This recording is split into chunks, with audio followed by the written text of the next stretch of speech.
మకర రాశి వారికి హోలికా పూర్ణిమ సందర్భంగా ఒకవైపు ఏలనాటి శని చివరార్ధకాల సమయంలో ఉన్నప్పుడు గ్రహ దోషాన్ని ఎలా తొలగించుకోవాలి, గ్రహ ఐశ్వర్యానికి ఎలా స్వాగతం పలకాలో ఈ వీడియోలో సవివరంగా సంపూర్ణంగా తెలుసుకుందాం.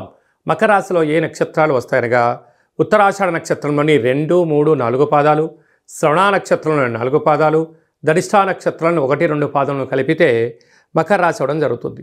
చాలామందికి పుట్టినటువంటి కాల సమయంలో డేటా ఆఫ్ బర్త్లో లేనటువంటి కారణం వలన పేరు యొక్క మొదటి అక్షరాన్ని అనుసరిస్తూ ఆ రాశిని తెలుసుకునే ప్రయత్నం చేద్దాం.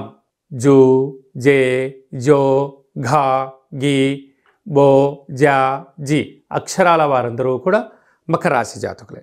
మకర రాశి వారికి ఏళ్లనాటి శనిలో చివరార్ధపు రోజులు, 30 సంవత్సరాల తర్వాత రవి భగవానుడు శనితో కలిపి సంచారం చేయడం, అలాగనే వీరికి 2వ స్థానంలో విశేష గ్రహ సంచార స్థితి ఉండడం, 3వ స్థానంలో త్రిగ్రహ కూటమి సంచార స్థితి ఉండడం, ఒకవైపు 5వ స్థానంలో గురువు, 6వ స్థానంలో కుజుడు సంచారం చేసినప్పుడు గ్రహదోషం అధికంగా ఉన్నప్పుడు గ్రహయోగం కలగడానికి ఎలాంటి విధులను పాటించాలో తెలుసుకుందాం. ఈ అనేక రకాల వీడియోలలో ఈ వీడియో మీరు చూస్తున్నారు అన్నట్లయితే నవగ్రహ దేవతలకు మీరు సేవ చేసే సమయం ఆసన్నమైంది. అక్షర తులాభార కార్యక్రమంలో పాల్గొనే సమయం ఆసన్నమైంది. 30 సంవత్సరాల తర్వాత రవి భగవానుడు శనితో కలిసి ఉండడం, ఏలనాటి శని పూర్తిగా వెళ్ళిపోయే సమయం ఆసన్నమైనప్పుడు ఆ అక్షర తులాభారంలో పాల్గొనడం వలన, రవి తులాభారంలో పాల్గొనడం వల్ల ఆరోగ్యము, శని భగవంతుడి యొక్క తులాభారంలో పాల్గొనడం వల్ల ఆయుష్, ఆరోగ్యం, ధనవంతులు కాబోతున్నారు.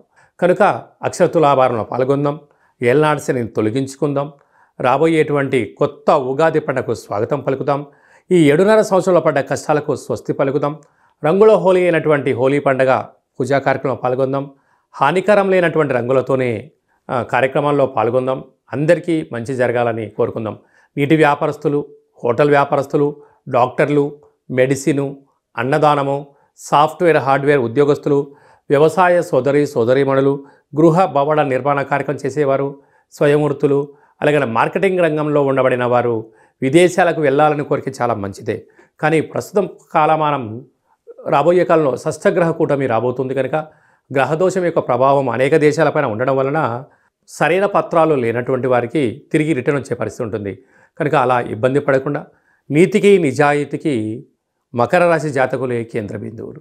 కనుక ధర్మబద్ధంగా ఉండండి, మంచి జీవితానికి స్వాగతం పలకండి, కష్టాలకు స్వస్తి పలుకుదాం, ఐశ్వర్యానికి స్వాగతం పలుకుదాం.